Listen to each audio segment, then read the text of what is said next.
All right. Applications of derivatives. These are related rate problems. We're going to use a lot of implicit differentiation and the chain rule to figure this out. So we're going to have the rate of change of one quantity and then find the rate of change of another quantity. We have to make an equation that relates the two. Chain rule, if you want to add here, and your favorite, implicit differentiation. Are you recording it on your screen too? Yeah, whatever I write comes up. So whatever the screen shows will be on the video, and then whatever I say and whatever I write will be on there as well, including what I just said and what I just wrote. So here is our very first problem. It is an area problem. So we've got a circle, and what's happening is the circle is increasing at a constant rate. It says here that the radius is 100 meters, and it's increasing at a rate of 2 meters per minute. That is a big circle. After a minute, it's be like getting bigger and bigger and bigger and bigger. So we want to find out when it is exactly at 100 meters, which is a huge circle, how fast is the area increasing? Well, at 2 meters a minute. 2 meters a minute is the change of the radius. But how fast is the area getting bigger? Okay?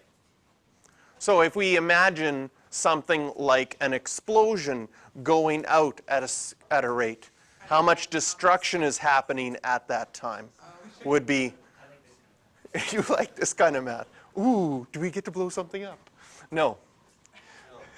So the idea is to look at our variables, to look at what's changing, to look at the two things here. We've got area. We've got an area function, and it's changing as a function of time. The other function that's changing as a function of time is radius. Our radius is changing as a function of time. So we can think of both area and radius as functions. And how much they're changing their rate of change is a derivative. So for area, what we want to find is how much the area is changing with respect to time. That's what the question is asking. What do we know?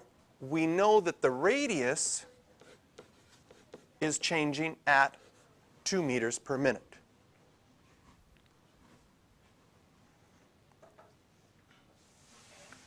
So the idea is, can we make an equation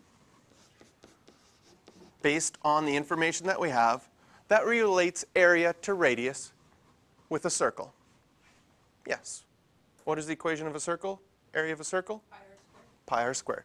Pi r squared. Oh, yeah. Area is pi r squared. Now we're going to use implicit differentiation and differentiate this with respect to time. There's no t in this formula whatsoever. But we can still take the derivative with respect to time of both sides. Because area is a function of time, and radius is a function of time. Radius equals 2, though. No, radius, the rate of change is equal to 2. The dr dt is equal to 2. We don't know what the radius is, but we just know that the radius is increasing. Okay? Recall implicit differentiation. Remember, let's say, just a little bit of review. You had y squared plus x squared equals 25. And if you wanted to differentiate this with respect to x, this would be a chain rule. 2y to the 1 times, and then the derivative of y is dy dx. And then the x would just be 2x, because the derivative, it is x already, and is equal to 0. That was implicit differentiation. Now this one, we're going to do it with respect to t. So technically what we're doing here is d dt of this side and d dt of this side. But there are no t's. but we can still do the derivative with respect to t with the chain rule. Because the chain rule says do the derivative of the outside function, which is just a. What is the derivative of a? A, Close? 2A, Close? 1. Yes. 1. So this will just be 1.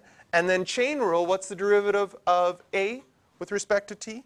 dA dt.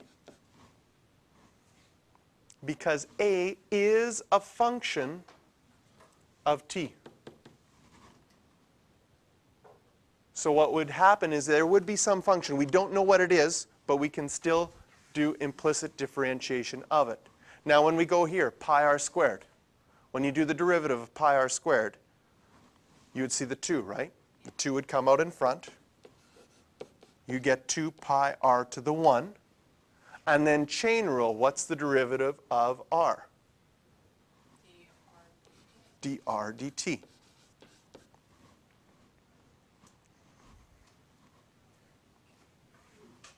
So we just did implicit differentiation.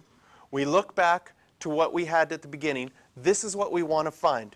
We want to find dA dt. I already have it all by itself there. And we know dr dt. And we want to find it when? According to the question, we want to find it when r is equal to 100. So now we have all the information we need. dA dt, 2 pi times 100 times 2. I'll just write it in terms of pi.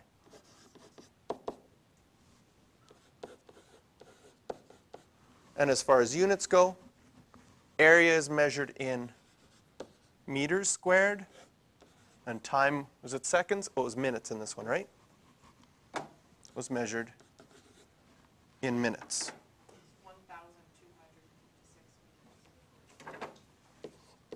1,256.